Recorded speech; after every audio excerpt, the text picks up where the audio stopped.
So my researcher response is because we've normalized it. And again, it goes back to what we've been talking about. The process is intended to be stressful because it's mimicking the survival of the fittest. And so the fit survive the process, which we know that is not true. Welcome to the Writing on My Mind podcast. I'm your host, Dr. Emanuela Stanislaus, doctorate coach and diversity consultant. I finished my doctorate in 4 years while working full-time, traveling the world, and balancing a busy social life, and now I'm on a mission to create community for other BIPOC women to complete their doctorate degrees. Join me as I discuss the ups and downs of pursuing a doctoral degree. I'll be sharing personal stories, and I'm bringing some friends along for revealing conversations about their doctoral journey and provide inspiration for others to level up as doc students. Hello, Dr. Emanuela Stanislaus here with another episode of the Writing on My Mind podcast. Today should be fun since I am here with my friend, Dr. Lynell Hodge, who you met in episode 10, where she dropped some gems about coping. You should definitely check that out if you haven't given a listen to it. Again, like I shared, she dropped so many nuggets that you can take from that conversation. So definitely check out episode 10. Today, she's back to talk about stress and the doctoral process. Her research expertise is in secondary trauma and in educational environments and stress in marginalized communities. So she is well versed in this topic. We're going to have more of a conversation today instead of an interview format. So this should be a lot of fun. So welcome, Lynell. Hello, thanks for having me come back to chat with you about the funness of stress. Of course. And I know that sounds kind of crazy, but I feel like stress goes hand in hand with the doctoral process, yet we don't really talk a lot about ways that we can address that stress and talk about it in ways that's productive, which is the goal of today's episode to come out with some real strategies to help folks who are dealing with stress. So, from your point of view, what do you think stress looks like for doctoral students? Yeah, that's a really good question, and we could probably be here all day long. And so I think it's important for me to distinguish between stress and stressors, right? And so stress is how it manifests in a individual, while stressors are things that are external, that's the agitator, right? And so I think for the most part, doctoral students experience stress in terms of not knowing, right, what their expertise will be, navigating the process for this specific institution, and the rigor and the demand of getting through the process. I think, there's the thought process about ABD. There's so many people that start the process, but the doc journey is intended in a lot of ways for you not to finish. So students are coming in knowing that you have a 50-50 chance almost. Not almost. That is the case. 50-50 chance of finishing. And even once you finish, the stress of, well, what's next? And so there's a lot of unknowns that come along with just making the decision, financial stressors, intellectual support, and just being able to keep up with the demand. So there's a lot of different stressors that can cause people to manifest or students to manifest stress in different ways. You bring up a lot of great points in what you said. I think a lot of people go into the doctoral journey thinking the stress that's around the work that has to be done. But you bring up the very good point of there's so many other things. You have family obligations. If you have kids, taking care of them. If you have a partner, how do you take care of them? I mean, yourself too. How are you taking care of yourself and making sure that you're thriving? You have work responsibilities, the financial piece of it too. And then also on top of that, thinking about what does this degree mean for you, or maybe even putting a lot of weight on that degree for your future success. But then you bring up this other point too, where yes, there's this really real stat of 50% of those who start their doctoral process do not finish, and how this process, the doctoral process, is built for you to not finish. Can you dive into that? Like, that struck a chord for me, and I'm sure others who are listening too.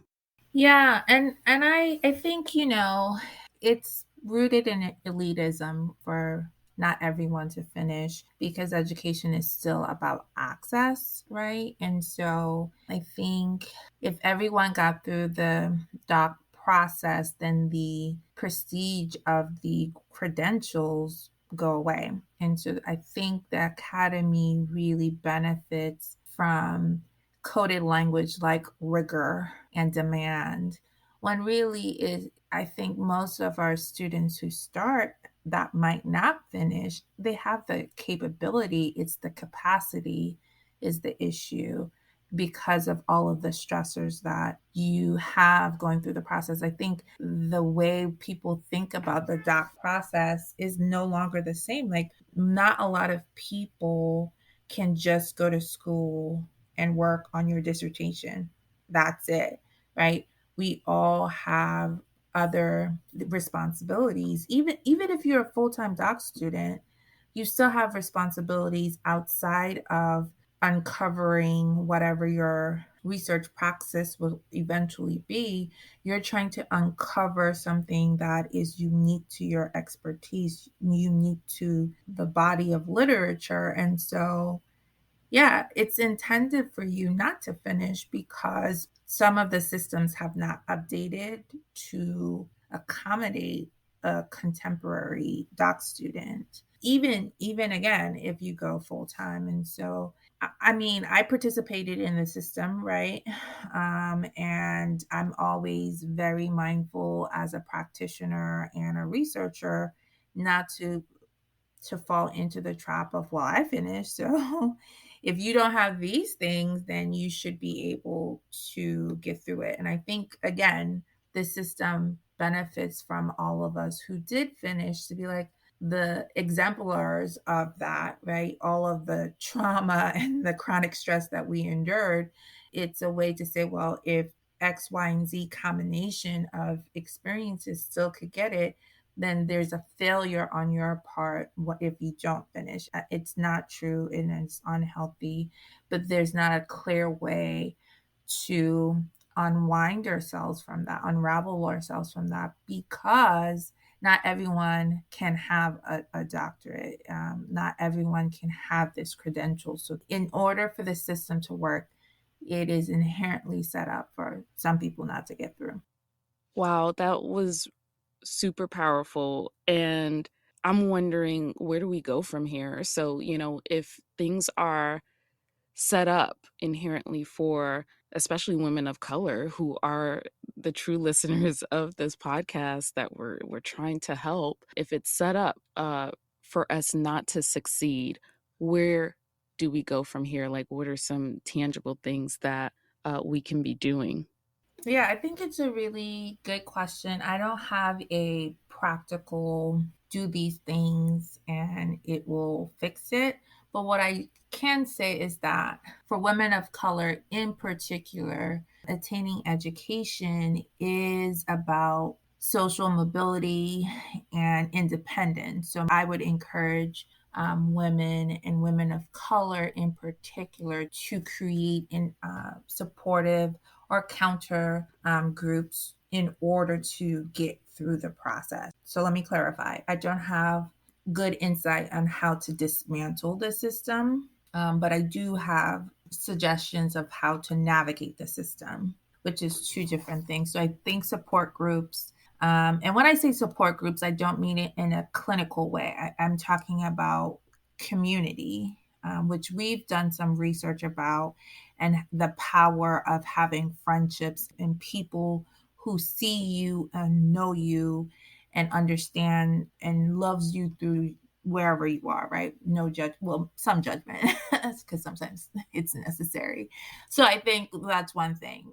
It's imperative that you have a support group, and that could be friends, that could be a partner, that could be family. I think I shared in episode 10 my family as a first generation student throughout the process. So, first generation college student, master student, doctor student, they really didn't know why I was always stressed, but they could see it. And so they filled in gaps with food, laundry, those types of things.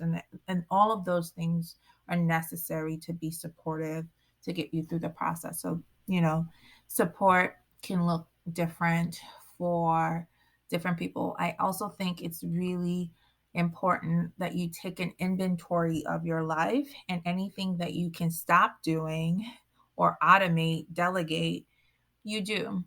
So something that I definitely did for me, I stopped doing laundry. I paid someone to do it if my parents couldn't help. Same thing with relying on food delivery or eating out. So there were little things that if I could take that off of my plate, so I didn't have to make decisions about it, it helped in the grand scheme of I need to sit at my desk for 5 hours to read or write with no distractions. And I think the last thing is that you have to be organized for sure. And part of that organization really goes back into the way you learn and the way you process information. And so your organization needs to be very contingent on what will be helpful for you. So I mentioned I love me a good sticky note. So the sticky notes, color coded, meant different things. So it was a form of reminders. Don't forget this, or there's something unfinished here. And so my organization, I had a portable file cabinet that had every single journal article that was going to end up in my dissertation, and I named it. So it was personal to me. It was called Daisy. Daisy had every single thing that was related to my dissertation. So I didn't have to go hunting for it. And there were folders that meant certain things. Now, I just aged myself, right? You can do this all online now. And there are a lot of productivity tools that can help you get organized. So those are three things that I think would be helpful to navigate and maybe reduce some of your stress to get through the process. So great advice that I definitely can relate to, automating things, asking, delegating, changing the way that you view things. Like, for example, like for me, I had a lot of stress around like keeping my house clean, like, to a certain level that, I liked, or maybe even having these sort of expectations that I had to have a home cooked meal every day. Those things created a lot of stress for me. And so I had to change my relationship to those things, or the way that I viewed those things. And, maybe I ate out more. And it wasn't maybe, it actually did happen in order for me to feel like I was being productive in other ways, or to just really relieve some stress in other areas. Or my house wasn't as tidy as I wanted it to be, but was tidy in the ways that helped me to feel okay with it. And so that was very relatable with what you shared. I think, too, one thing I definitely want to touch on is a stressor that we haven't talked about yet, but the stressor of the global pandemic that continues to take place, right? Although, society, well, really, the US wants to act as if it's, we're in a post COVID era, or wants to move past this really quickly. So, I hear from, some of my clients or other folks that I know that are going through the process, and just the stressors of that. But then stressors of perhaps dealing with not supportive faculty members or advisors or classmates. Do you have any thoughts of the stressors related to that, and how folks might be able to work through those? Yeah, so you actually bring up a couple of things that I want to try to be strategic in terms of how I answer. One, I want to go back to the comment about rethinking about how you need to show up in the world. There is a lot of shame around not being able to get things done. And I think we're seeing some literature that's coming out about the hustle culture or hustle industrial complex, right? And I think about we don't acknowledge the emotional toll it takes to conceptualize really dense, abstract information and being able to like do work. So I want to go back and say there's a lot of shame around asking for help and not being able to manage, and I'm doing air quotes, right, that no one can see but me and you, um, but to manage day to day. And we should be clear that the doc process is unlike other things, right? Because it's like finding a needle in a haystack and proving the needle existed and why the needle is important for us to explore, right? So there's a lot of exploration and time intensiveness surrounding that. So I think one thing that is very important is that we acknowledge the shame that comes along with not being able to show up in the way you did pre dissertation. So, in terms of the pandemic, I think there's a lot of emerging literature that's going to come out about collective memory and its impact to learning. So I will be watching out for cognitive behavioral therapists and to see what that looks like.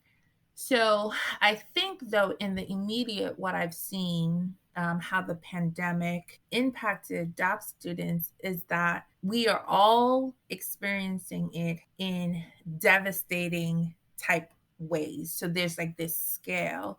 I haven't met a person who hasn't been adversely impacted, right? And if your faculty member is not supportive, plus the pandemic, it creates a really unfortunate and unsustainable environment. So, what I mean about going back to the scale piece is in normal times, a tragedy happened, there's this sense of, well, it happened in another country and these people were adversely impacted. Everyone has been impacted by the pandemic, and your extensions are also impacted, right? So you can have a faculty member who was disengaged before because they were focused on their research, but now there are things like, did they lose someone? Was there a potential to their financial stability because programs are being eliminated, or there's some other factor? So I think the pandemic has showed us there's no longer a target, because it keeps moving, and it's moving for all of us, right? And so if you don't have a supportive faculty member, it could be that they're unsupportive, but it could be personal too. And I don't know if people can ask the same of others pre-COVID, because we're still going through it. We're still mourning the loss of millions of people. Even if you don't know someone who lost their life to COVID, there's like a global grieving right now. And so I can't imagine trying to focus and go through a pandemic. But you didn't ask me to be doom and gloom. You asked me how to navigate it. And I think Again, going back to those surefire things is support. Now, I do think you have to be very mindful, and I think we've talked about this personally about checking in with people because you might be stressed and you have your go-to person, but do they have the capacity to help you debrief or kind of process through things? So I think you have to be very mindful where your support system is and what they have the capacity to do in terms of supporting you. I do think we have to adopt some of the squirrel mentality, which is kind of scary to say, where you store up for another event. And so, instinctually, we do it already. It's based off of a framework called conservation of resources, where we naturally save up for certain things. And depending on, again, the stressor, you might focus more on one particular resource. So I do think that people need to start being a little bit morbid in their preparation. And that's a nervous laugh, by the way. I'm not laughing at this situation, but I do think people have to prepare for the worst more so than they did before COVID. Definitely makes a lot of sense, and I hadn't thought about the scroll, theory, or is it theory or mentality? Yeah, conservation of resources is it's literally the squirrel mentality. Mhm. Yeah, I hadn't thought about the squirrel mentality before. So that is an interesting concept. I think to some of what you're talking about, there are studies that show that graduate students are 6 times more likely than the general public to experience anxiety and depression, which is tied to how I opened up the show today with stress and the doctoral process going hand in hand. And there just seems to be this understanding that it's just stressful. However, like in my experience, I did not have faculty talk about stress at all or really acknowledge it. And I think most people would say the same thing. Why do you think, if this is something that graduate students, and I think this study didn't necessarily separate out masters from doctoral students, and so I don't know, what that looks like specifically for doc students. I would imagine that that would be even higher, right? Why do you think that faculty rarely talk about stress or acknowledge it or provide tools to help doc students? So my researcher response is because we normalized it. um, and again, it goes back to what we've been talking about. The process is intended to be stressful because it's mimicking the survival of the fittest, right? And so the fit survive the process, which we know that is not true. So I think the short researcher answer is we've normalized the stress surrounding the process, the journey.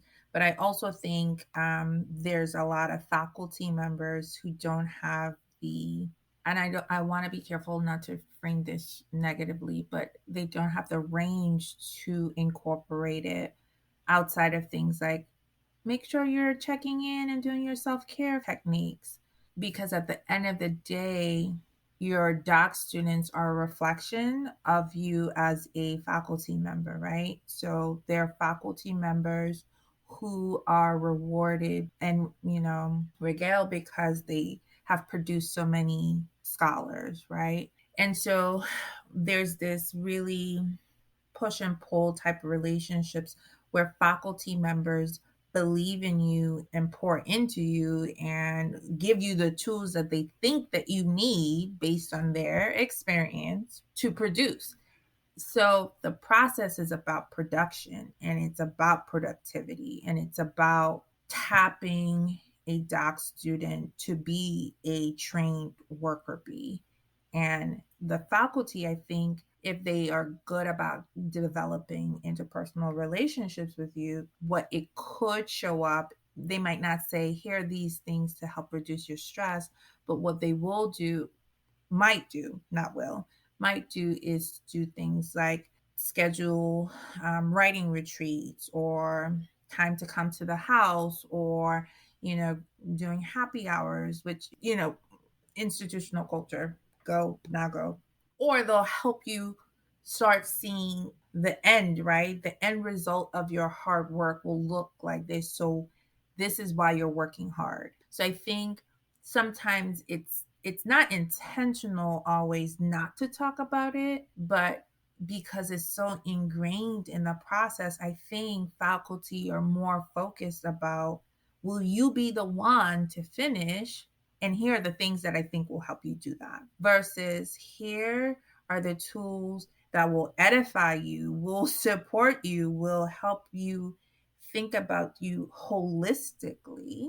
And the benefit, right, is for you to stay whole throughout this process, so then you can continue to unpack and unravel what you will become your research expertise. And so I think faculty are more focused on, you need to produce, and here are the professional ways I can help you be productive. And that is, in a way, them trying to help with the stress, but not necessarily calling it stress. Now, I do think there are faculty members who want to invest in their students, but there's always a perception of inappropriate lines, right? And so faculty members need to be able to navigate those really delicately. So there are a lot of things to consider about why and why not.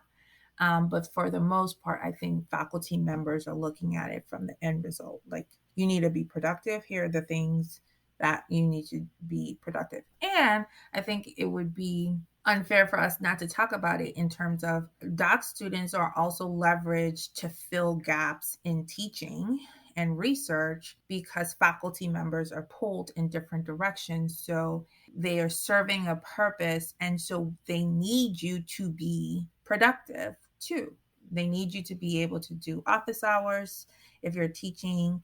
They need you to do the lit reviews if you're researching. And so doc students are really plugging holes while they're also trying to write a dissertation. Very true. And we won't talk about the whole being severely underpaid for the labor that they're putting out there. And so that's another podcast episode for sure. But you bring up a couple of things for me that made me think back of my process, where you talk about faculty having to see if you will be able to make it. And I remember during my interview process, one of the faculty members basically, he said, I can't even remember the question that they asked me, but then he basically said that babies were dissertation killers. And I was just like, what? That, that should have been an indication right there.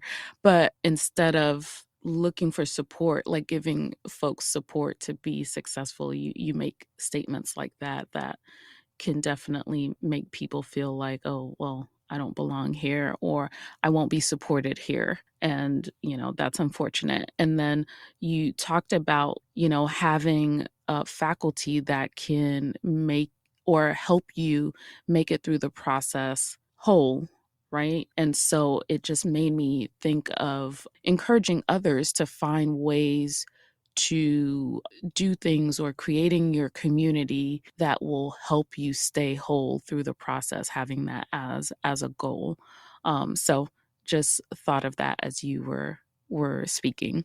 Yeah, and I want to just say too, sometimes I think we have unrealistic expectations of faculty members too, and I want to acknowledge that they are not supposed to be your sage. You know what I mean? Like, they aren't there to necessarily hold your hand through the process, because part of the dissertation process, which we don't really talk about, is informing who you will be as a researcher, as a, I'm gonna get this word wrong, but epistemological approach, right? So it's about knowledge acquisition and inquiry. And if you're not naturally curious, your dissertation or your faculty member isn't supposed to help you become naturally curious, right? But you might want that or need that. And I think that's unrealistic. However, there's some, depending on how your faculty are assigned to you, they can help, guide you in some ways. And so I do think we have to be very mindful of expectations of faculty because, there are faculty members who have 10 and 12 dissertations that they're supervising, and that's unreasonable. And they can't potentially really give you the time and attention that you need. And so this is why it's important to have outside people or even cohorts, right, to help with some of that. Totally agree. Thanks for that piece. And having people to fill in the gaps for sure is critically important, even if you have a supportive advisor, having other people to fill the gaps. So I know we talked about some of the stresses that doctoral students face, but let's talk about the different types of stress. And maybe too, is stress bad or good? I think there might be some misconceptions around that.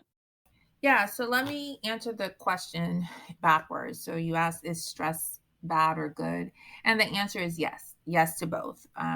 There is good stress, and there is definitely bad stress. And so I like to talk about it, stress in terms of the human function curve, which is based off of the cardiologist's framework. And essentially, it's saying that all human beings have a natural bell curve in terms of dealing with stress. And we all have our own natural peaks where it's like it's manageable, we can function through it. And then there's like a red zone where things are going to start falling apart, deadlines are going to be missed. You might pop off on someone. And so what I think happens is that when we're talking about stress, we're usually talking about it in terms of the red zone, but we don't talk about how deadlines can create anxiety. It could be a stressor for some, but a motivator for others, right? And so in that context, stress is helpful or could help be helpful because if we don't have deadlines, then things might not get done. So there is some room to talk about and think about stress as a way to help motivate people. And so, yes and yes, it is good and it is potentially bad. In terms of different types of stress, so there's acute stress, which is, normal day to day inconveniences that don't impact you adversely for long periods of times, right? Then we get into cyclical or stress that, comes over time. So there's acute stress, which we talked about, and then there's chronic stress. So things like it's happening for prolonged periods of times with no end to sight. And so that I think is where we want to really make sure that we're deploying our coping strategies and methods to navigate the stress. For doc students, I think stress could show up in not having support, having to deal with racism, microaggressions, financial and housing insecurity, food insecurity, which we don't really talk about, right? You mentioned it where doc students are not paid a livable wage or a living wage. And so, what does that look like, especially if you experience poverty pre coming into the academy? What is that doing? Because there's a sense of paranoia of everything that I've worked for can be taken away from me pretty quickly. So I think they're interlocking pieces of stress that can create stress that didn't exist for someone, someone else who might be in your same situation. And so I think it's the chronic stress that when we're typically talking about that people are worried about and should be worried about, right? Because there are physiological things that result from not resolving the stress. So you talked about anxiety and depression. And I think because in some cases most grad students get healthcare, and I would encourage doc students to have therapy if you can afford it as a part of your toolkit to go through the doc program, because the very likelihood of you having or experiencing some type of acute, whether it's a general anxiety disorder or extreme anxiety disorders or different mental concerns, having therapy as a part of your program will be able to be an intervention to help you navigate that. So I think we haven't talked about environmental stressors, right? So I've been talking about it from a very narrow perspective in terms of, being privileged enough to go to start your doc program. But if you have a interlocking marginalized identity, what does that look like? So perhaps if you were hearing impaired going through the doc program, there's an additional stressor of, will I be able to go to classes and be able to get the information that I need? Or how often do I need to make accommodations? Faculty to faculty, those accommodations might not be honored or supported or remembered. And so there are environmental factors that also play into whether or not you will have the capacity to navigate some of the stressors of the process.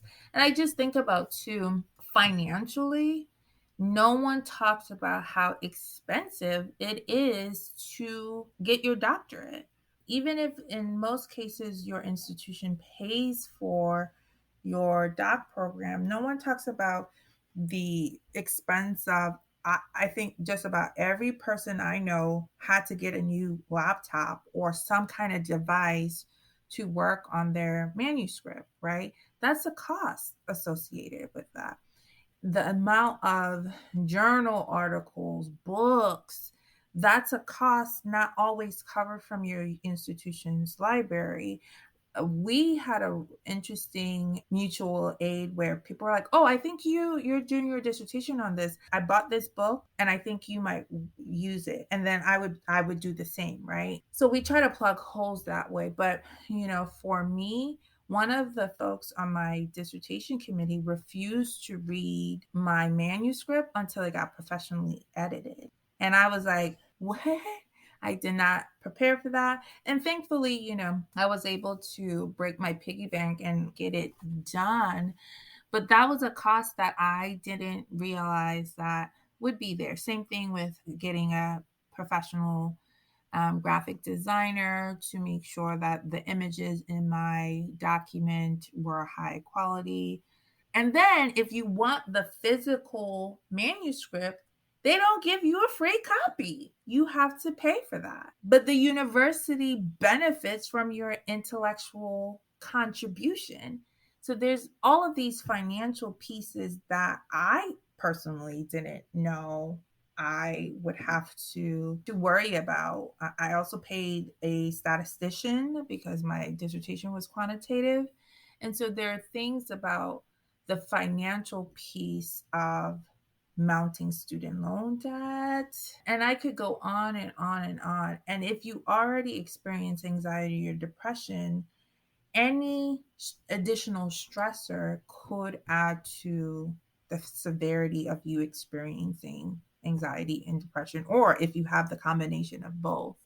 And so I just think if we talk about it on the front end, more people would not possibly start or go through the process. And so we also benefit from the secrecy of not talking about some of these stressors and the stress of the process.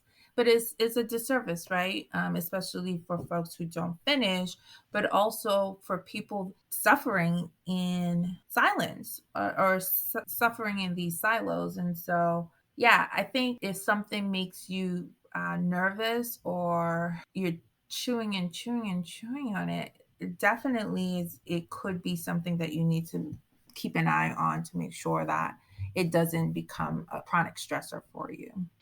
You dropped a lot of information, and I think everything, like, I love the examples that you provided to help us understand, how these different types of stressors really impact various folks in the doctoral journey, as well as us understanding that there's good stress and there's, you know, also bad stress as well, and how we should, recognize the difference and navigate those. So let's talk about stress in terms of racism. Racism will undoubtedly, show up in the process, especially if we're thinking of it in terms of what you talked about in these spaces that were designed for all of us to not make it through, right? So, what are your thoughts around racism and stress and, ways to navigate those kinds of things as well? Yeah, I'm really happy you asked this question because I think there's a lot of work to be done in education and particularly higher education because, the social contract is that higher education will be one of the tools to help solve large social complex issues, and racism would be one of those. And in some ways, higher education and research production has helped give us language to be able to talk about racism and navigate racism. I think one of the ways that women of color in particularly are adversely impacted by racism and it turns into a stressor is particularly tied to what your topic will be. I've heard horror stories about women of color being coached out of topics that are important to them and tied to their ethnicity, culture, nationality because of some fear of being pigeonholed, which again, I think is very much coded language. And I think that is something for doc students who have not selected their topics yet to start thinking about who would be an advocate for you to make sure if this topic is important and this is what you want to be your area of expertise, that they will champion you getting there, right? Because at the end of the day, a done dissertation is where you want to be, right? And you can pivot once you finish. However, I think that is like one clear example where the academy continues to do a disservice to women of color who particularly want to be able to talk about the experiences of the community they identify with. Now, I'm not suggesting that we all want to study our people, but I do think I see it more often. And I hope with the increase in diversity, equity, and inclusion efforts that will be tempered some. But that's like one of the glaring ways that I see shows up in the academy.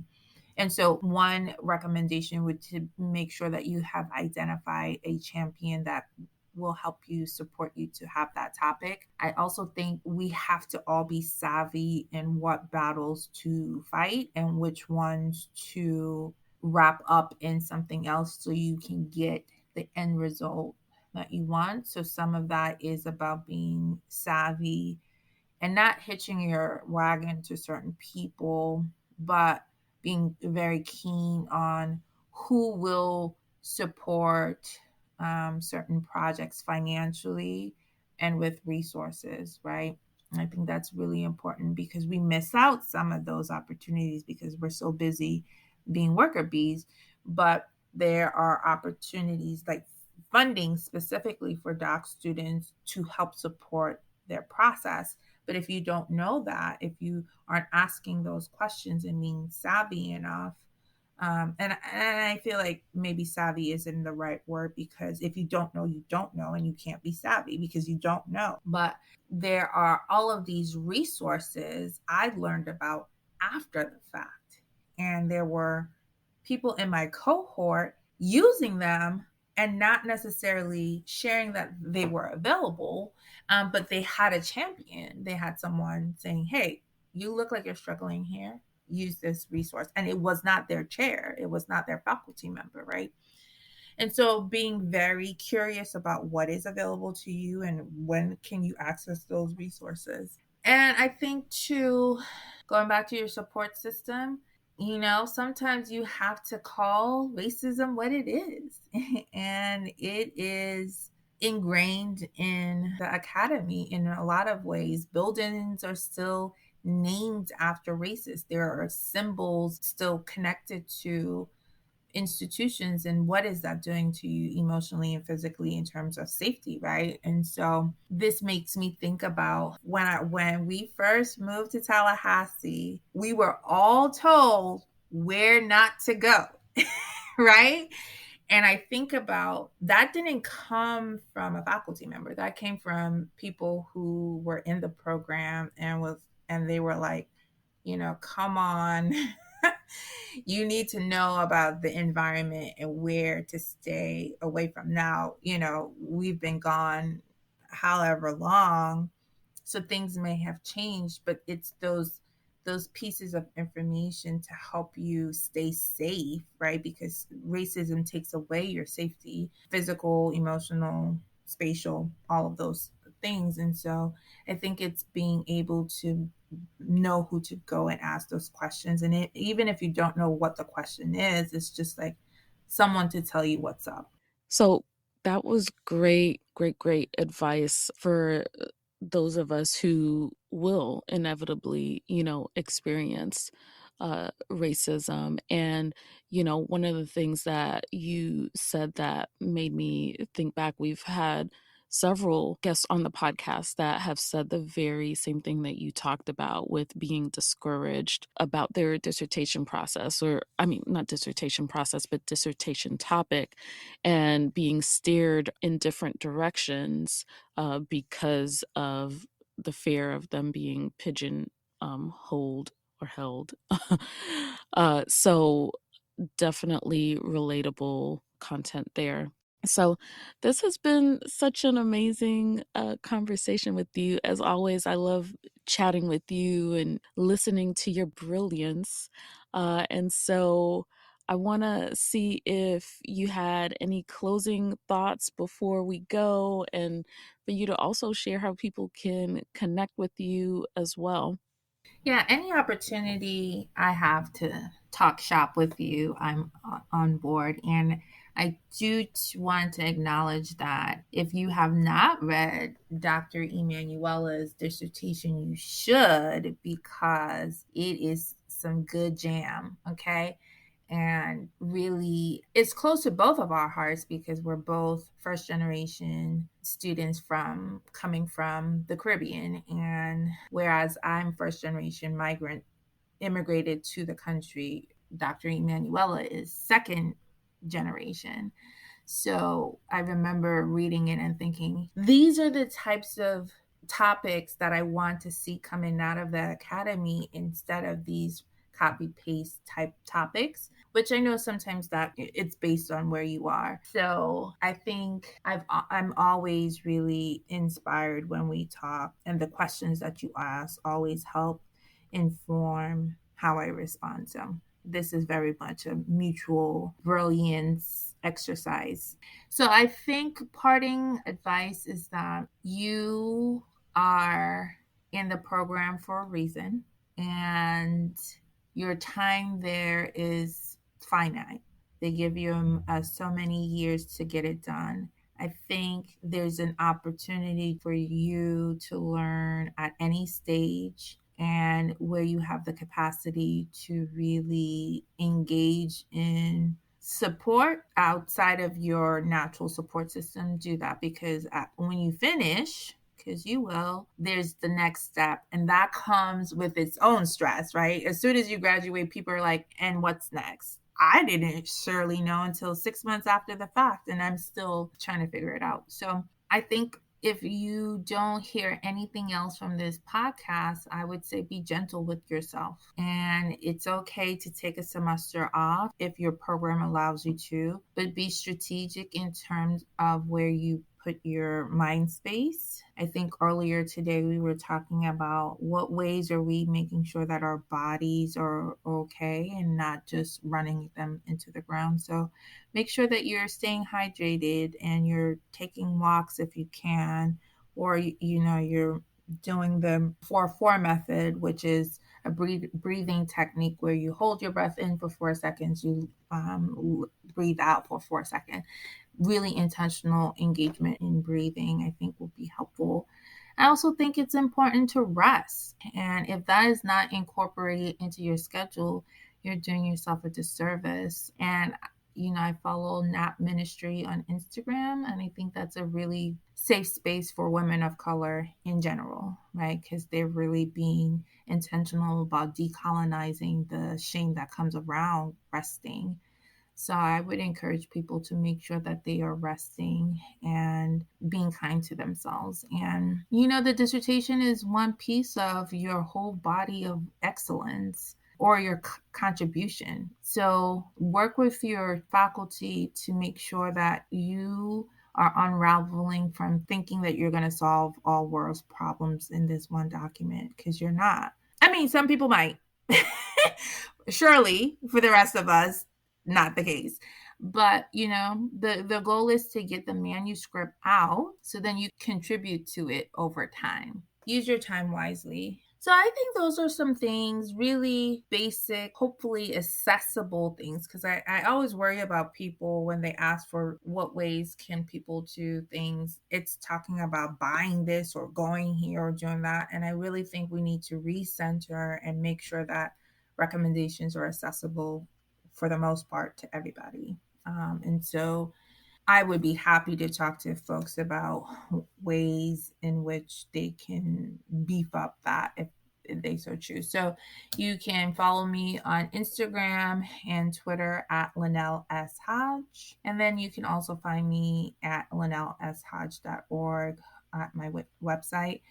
I have my schedule up to do presentations, workshops, research projects, and coaching. I have limited space to do that, but I'm happy to speak with doc students because I want to encourage, especially women of color, that your voice is necessary and you can really contribute. And I'm also there's always some random book, I'm sure, I can share with someone, which I think is annoying to some friends. But I'm like, oh, I read this. I think this might help you. And I also appreciate when people do that. I love it when books just show up because someone thinks I will read it and it will be helpful overall. So, yes, you can. And then my email is lynellshodge@gmail.com. And I will add all of your information to the show notes so that people can connect with you. We're going to plan to do a accompanying blog post on the Dr. Emanuela Consulting website. So be sure to check that out. I'll also put it in the show notes so that you can access it. I want to thank you for being here today. I want to also thank you for shouting my work out. I definitely don't want that to go unnoticed. I appreciate you. I appreciate our friendship for almost 20 years and our collaboration and all of the knowledge that I'm sure the podcast listeners will enjoy and find very useful to their lives. So thanks for being here, friend. Thank you for having me. Thank you for listening to another episode of the Writing on My Mind podcast. If you'd like to support the podcast, make sure you subscribe and rate the show on Apple Podcasts and spread the word to other women of color doctoral students to grow our community. Be sure to follow me on Instagram and Twitter at Dr. Emanuela. And if you're looking for a group of real women of color doctoral students to help you accomplish your goals, join the Writing on My Mind community by visiting writingonmymindpodcast.com. See you on the next episode.